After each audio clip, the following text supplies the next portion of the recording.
so I really haven't showed you guys much on this car. This is my buddy Tyler's car. It's been in there for a while. I'm just buttoning up some things, and he's been coming and helping me. Well, he's been doing a lot on his days off. He's been doing a bunch of TIG welding and fabbing and all the fun stuff. I've been all the shitty part of it. All the wiring and all the tedious crap. But hopefully we'll get it on the road soon, maybe within a couple weeks or so. And it'll be fun. But here's Tyler's going to tell you a little bit about the car and his goals and all that. So what we did, I bought a 2000 Mustang, the V6 car.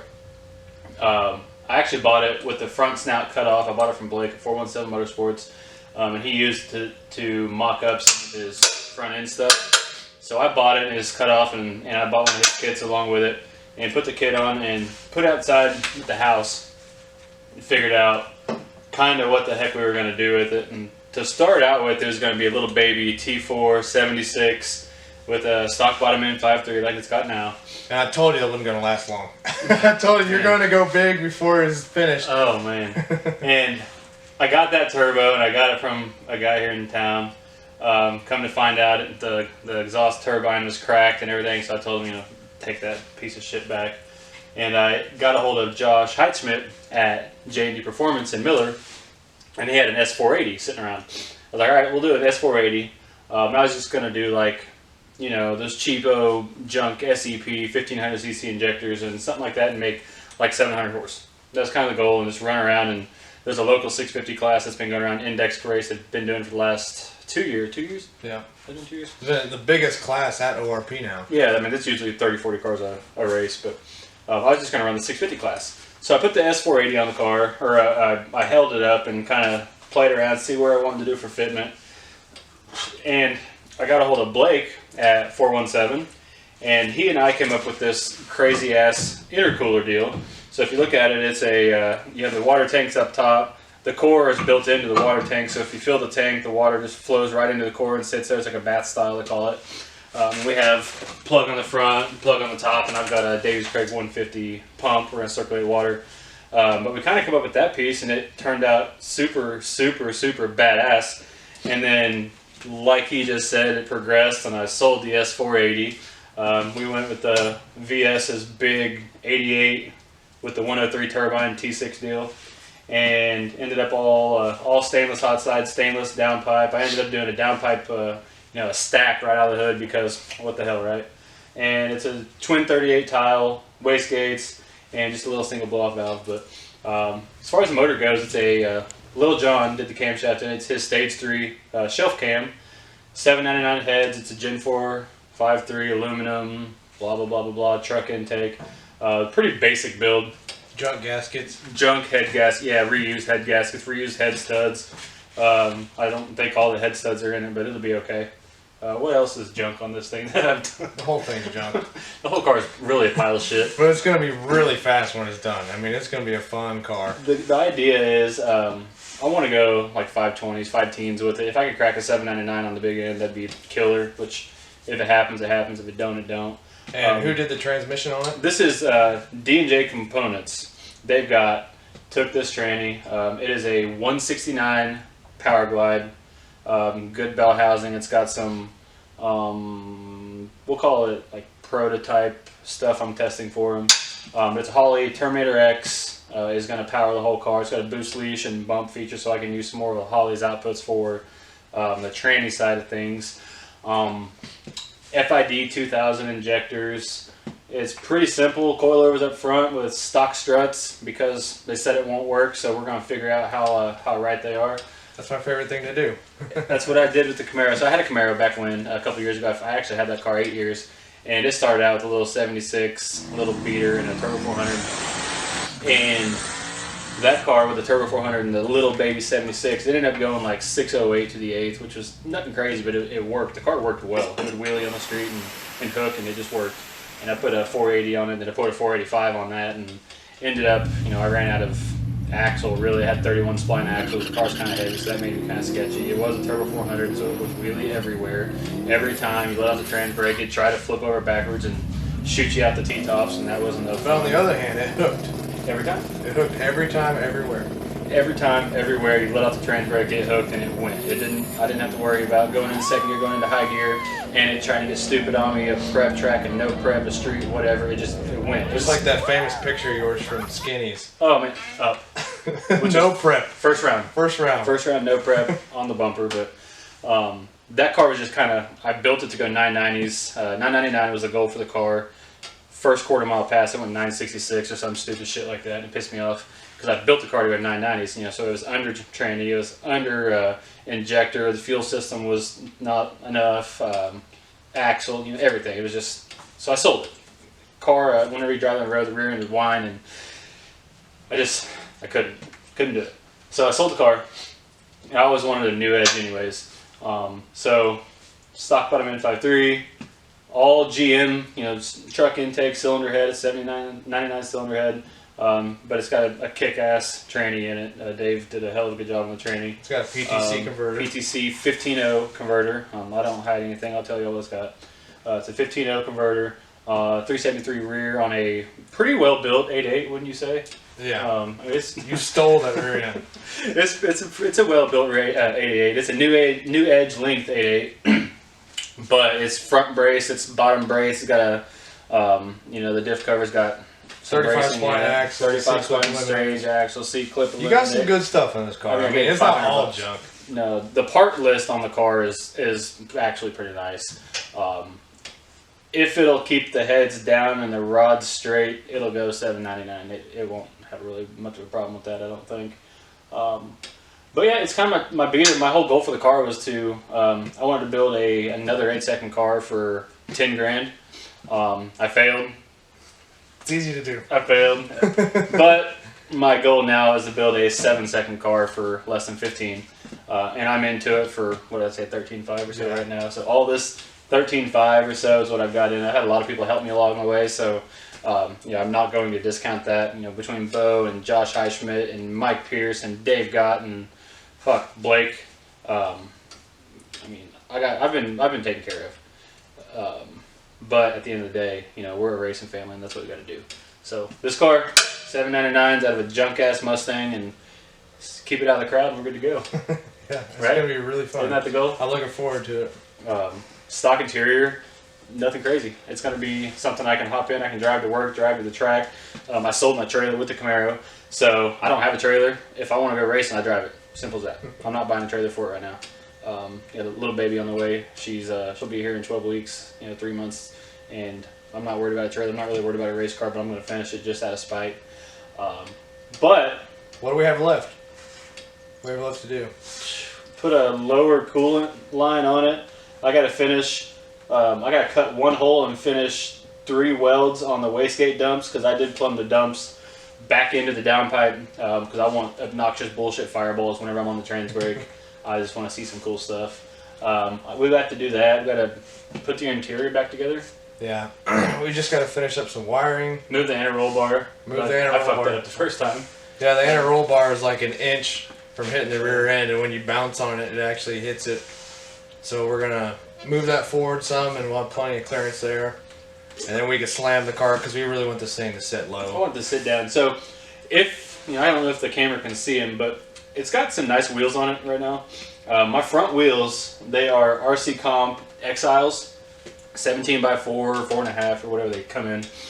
They're expensive ass wheels, but Brandon Carter up in St. Louis area, he does, or did, I don't know if he still does, like a lot of raffles, a lot of parts raffles. He's an RC dealer, or was at the time, and I happened to see these come up. It was last June or July, and I was thinking to myself, if it's June, my birthday's in June, by the way, that's where I'm getting at. If it's June, he put the raffle up, so I used my birthday, June 17th, as the number in the raffle, was the number 17. And, I mean, I have, I don't know, probably $1,400 worth of wheels. I spent $65 on them, so what the hell, right? Yeah. Which also kind of adds into how I'm still able to be, you know, less than $14,000 on what I've got here. And I went ahead and I bought the back wheels retail from Brandon as well. But a drive shaft. You gotta get a drive shaft in. We gotta wire some relays. Finish up the inputs and outputs wiring. Gotta tidy up the chassis wiring, which we figured out wasn't that going to be that big of a deal. Nothing would work. I was so mad today. 6 hours wasted because of one thing that Yeah, whenever I thought of it is I forgot to ground the stock grounds on the wiring harness on the chassis. On the factory body harness. And nothing was working. And I was getting pissed. I was already cut it all apart and redo it fresh because it was a factory harness that someone tidied up for him. And I was pretty mad. Then I hooked up the grounds and boom, the windows started working. All the windows work. So now we just gotta get the lights going, and then after that, tidy everything up, do the inputs and output wiring, put the interior in, plumb the boost side, radiator hose, plumb the boost controller. boost controller. Or at the wire of the boost controller, mount the solenoids, plumb them to the gates here, which they're right here and easily accessible. The vacuum and blow off valve side's already done. Fuel pressure regulator and shit's already done.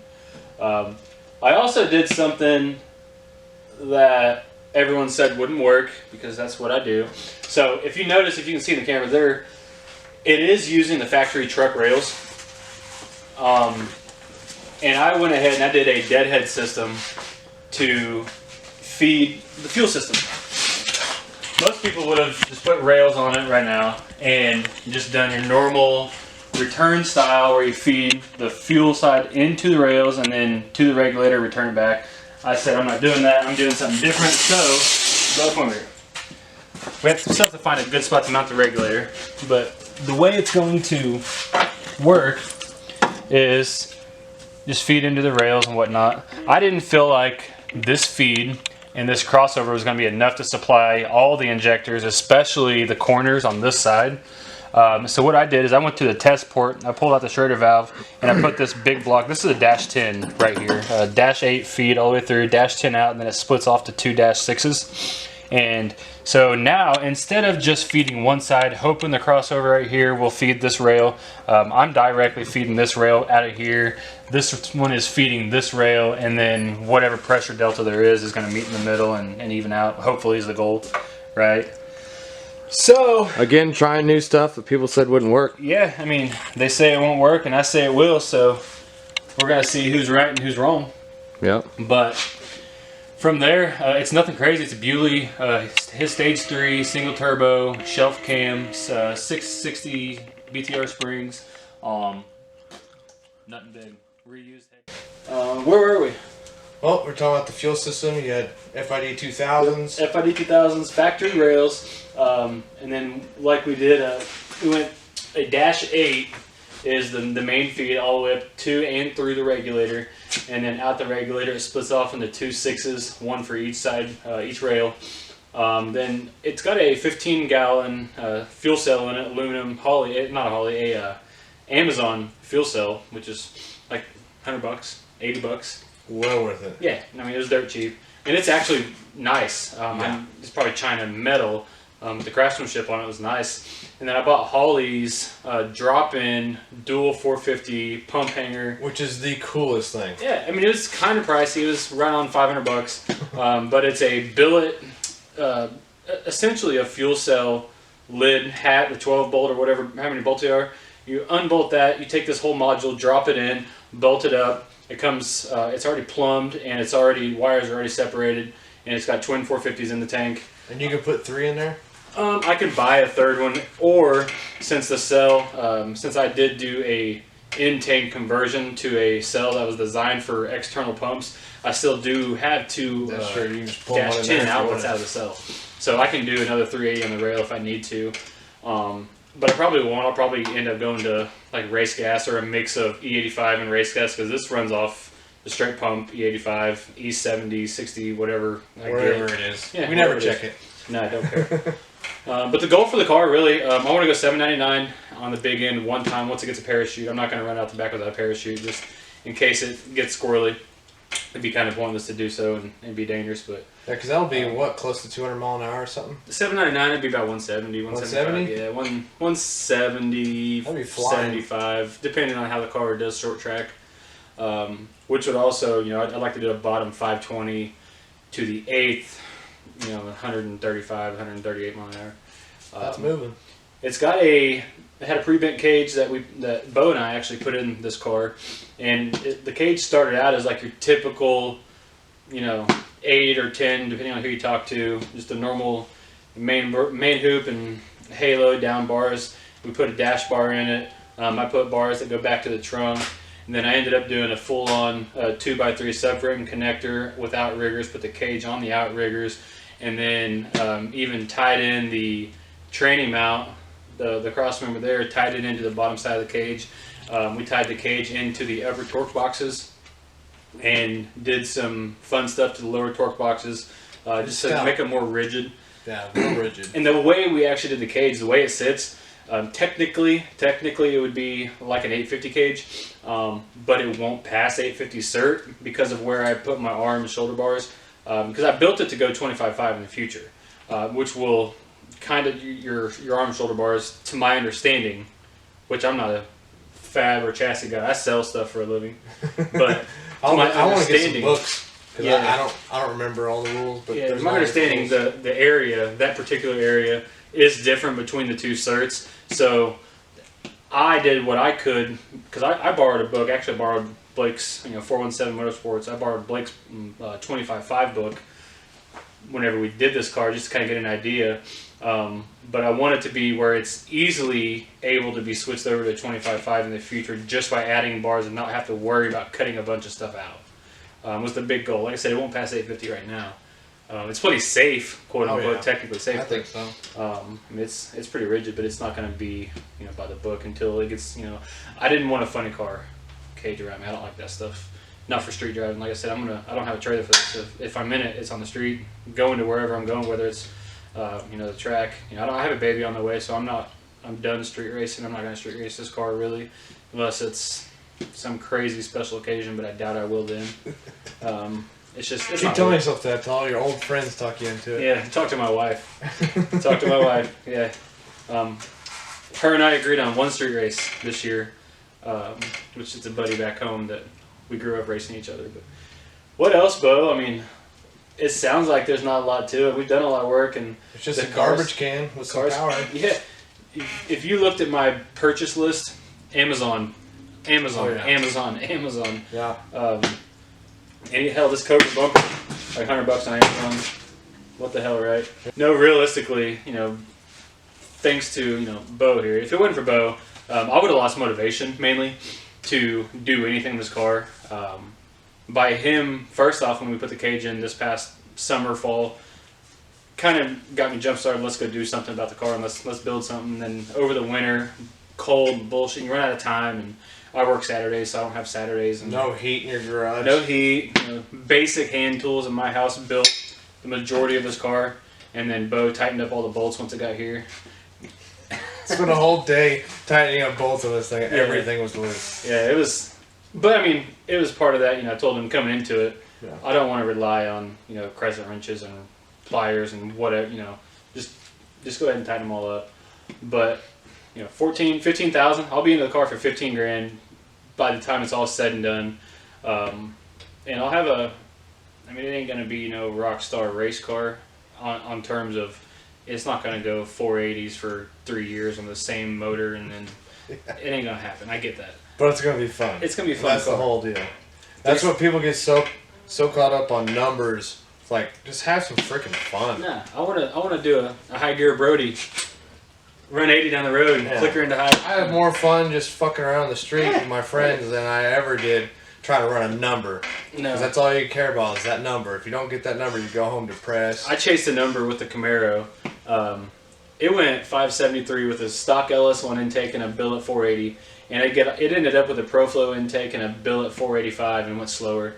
By nobody's fault but my own. Just shitty tuning and getting excited, I guess you would. Let's just turn it up, let's just go fast, and it'd flip over backwards and it'd do a Yogi Bear out the back, and it'd be crazy. And then you drove my car and went at 580 and you're grinning from ear to ear. You're like, I'm ready. I'm ready. Yeah. You in there. The ride along day, I let you drive it. And we drove, that was actually my fastest mile an hour ever. With both of us in there, it trapped faster than my Camaro ever did. Oh, wow. I think it went like the big, top side of 122 or 123. Something. Yeah. Camaro went like 121, but realistically, Bo, if it wasn't for Bo, this car wouldn't be where it's at today as far as progress. Blake at 417, holy shit. The amount of support I've got from that particular camp alone, 417 Motorsports, Blake Danny, you know, you got Cody and Kevin and Michael. Blake and Michael kind of come up with the whole idea behind the intercooler, and it's awesome. Yeah, killed it. Holy shit! Make something awesome from a piece of scrap. Really. Yeah, and it was wild because, you know, it's their front end. So Michael built the intercooler to fit the front end, and now it's all just one nice, very well fit and put together package that, you know, if it ends up working out well, it could probably be duplicated, I would imagine. Yeah. If somebody wants this style, because it does fit well, it comes on through. You know, Mike Pierce built the first tranny for this car. It was a Turbo 400. And that was back when I was going to do the little 76, and it had 323 or 327 gears in the back, whatever the Ford's version is. And he built a Turbo 400 for it.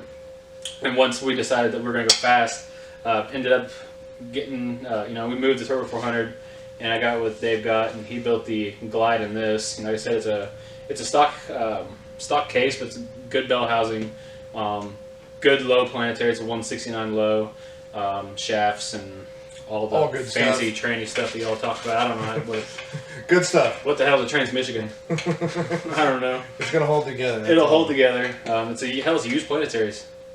Did you know that? No. You didn't know that? Yeah. If he ain't worried about it, I ain't worried about it. I mean, they've held 1600. So what's my 500 gonna do? Who cares? Between that and the rear end, and you know, Dave kicked ass on that. And I got a lot of parts this year. And last year from Josh Heitschmidt over at J&D, you know, whether it be the K-member, the coilovers, the rear shocks, the turbo, the blow-off, I don't know. I've bought a lot of stuff from Josh. He always takes care of both of us. Yeah. I know if you've seen Bo's videos from a few months ago or a month and a half ago, we're on the dyno. There was that car. There was a 240 with the Joey 240, and Josh's turbo made 900 with a little small housing 76 on a 6-liter at like 7,800 RPM. It just would not quit pulling. It blew everyone's mind, but that was all at Josh's dyno. Yeah. So it's really nice to have Josh on board, have Blake on board, 417, have Bo on board, Dave, Mike Pierce, you know, everybody that's really kind of come together and helped me with this car. None of us could do it by ourselves. No, I couldn't have done this by myself. If it were the fact of me just writing a check for everything in this car, I wouldn't have bought it to start with. And I'm not saying I bought it because I expect people to help me. But from the initial plan when I bought the car to where it's at today is two totally separate ideas. It's kind of funny because I kind of got the idea around the time when I started building this car. Matt, you know, Sloppy Matt Happel or Sloppy Mechanic Matt, whatever. He was in the middle of his 8-second car for $8,000 build. You know, I don't have his hookups. You know, everybody knows who Sloppy Mechanics is, so you can get some free shit that way, and I don't have those hookups, but 7-second car for $15,000. Let's see if we can do it. If it blows up and scatters it, we'll put a good motor in it, or just put another junk motor. Put a junk motor in it, and I'll pull a great timing out of it. Pull some timing out of it. This car's gonna teach me a lot, you know, because it's gonna be really fun once you get it all. I do a lot of tuning for other people, or I used to. I've kind of mellowed out on that stuff. You know, you gotta know who appreciates it and who don't, but. Some people will definitely take advantage of it. Yeah, and I'm not about that. You know, I don't like it, but I'm going to be tuning this car myself. You know, I say I built this car, and what I mean by that is it's built, not bought. I didn't call some race car company and say, hey, I want a Mustang. When can it be done? No. This thing sat out in my garage or my driveway for 6 months before I even messed with it. I think I put the front, you know, the tube member on it, or tube front end, whatever you want to call it. Yeah, and it cracks me up because people think that he brings it here because he's not able to do this shit. Like, he's blown me away. He can do all this stuff. It's just he doesn't have the shop or the time. The time, the tools, the patience. Holy shit, the patience. That's the biggest thing with this car. For some reason, this thing is cursed. You know, it seems like we get 5 steps forward and 30 steps back. Everything takes twice as long with this car for some reason. So, as an example, about 3 hours ago, I was building. You know, we had the downpipe here, and I'm plumbing both. It's tile 38 gates. I'm plumbing them both back in the downpipe just to be obnoxious and have, you know, a little extra fireball here and there. But regardless, I fed it all up. I bolted everything in place, and I cut and fit the wastegate dump fairly nicely. Tacked it all in place, and it shouldn't have moved. I pulled it off and finished welded it, put it back on. It was like almost a 1/2 inch off, hole to hole, and so that wasted 2 hours of our days. I had to cut it. Where's that hacksaw? Cut it off by hand with a hacksaw. Yeah, because it's in a weird angle. You can't really get anything in there. So we put that back together, but no, I mean, I'm capable of doing anything. Yeah, it was crazy. The first day he came out here to help me, I wasn't really expecting a whole lot. And he just jumped on the TIG machine and just started TIGGing something like, all right, you do that, I'll do something else. I mean, I've never been a professional welder. Like I said, I sell shit for a living, but, you know, it's not rocket science. It's all common sense type stuff. I'm a big fan of keeping it simple, stupid. Keep it simple. You know, people way overthink these things. Keep it simple. And, you know, I just tell them, rev it to the freaking moon and have no timing in it until above peak torque. Yeah. And just ramp it in, and that sucker will live forever. The whole idea, what I'm going to go by with this car, I'm going to get a ProFlow intake eventually, but we want to spin it to me. That's why he put this camshaft in it, because we are going to spin it kind of hard.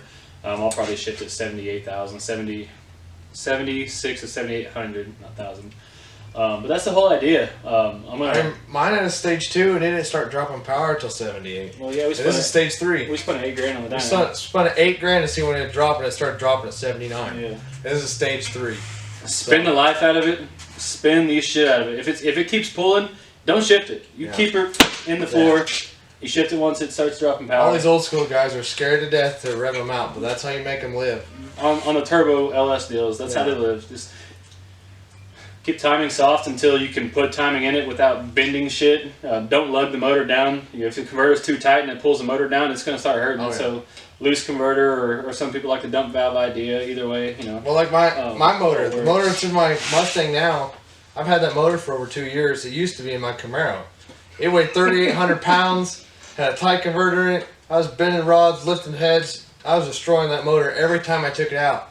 Put it in the Mustang with a PTC converter and a lighter car. Your converter's looser than mine, isn't it? Yeah, it's a 16.0. Yeah, and it just keeps living. It just keeps taking. I'm not saying it's going to last forever. But you spin it harder. I spin it harder. It it doesn't drop as much on the shift. It's less weight. And the Camaro was on race gas, wasn't it? Yeah, it's on race gas, and this is on the 85.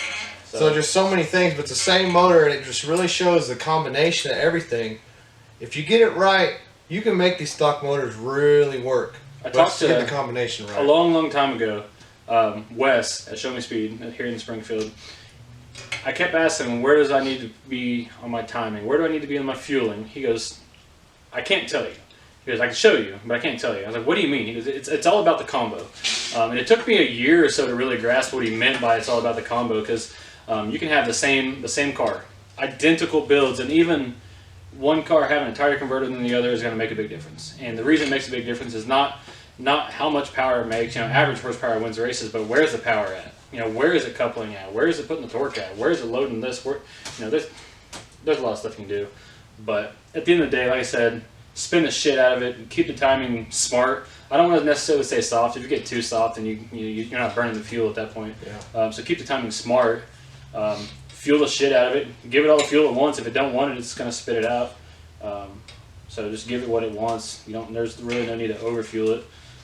Like my car, on 31 pounds, we had it at 14 degrees at 8,000. But at 6,000, it was 10 degrees. Yeah. I mean, I'd imagine with this car, if everything stays happy and it doesn't try to, push a head off the motor or bend a rod or push a gasket, push water, whatever the case is, if it'll stay happy at 20 pounds and then happy at 25 pounds, happy at 30 pounds, I plan on running the fuel system out. Once it's out of fuel on E85, it's going to get race gas. But there's no reason I won't be at 40 pounds of boost on this and to see what the hell it's going to do. Yeah. It's either going to live or it's going to die. If it dies, then we'll start over with another motor. It dies. Isn't that what that guy said in Rocky? If he dies, he dies. Yeah. Fuck it. And we'll learn something and start over in the next one. So, Miss Stella, we're out. I'm going home.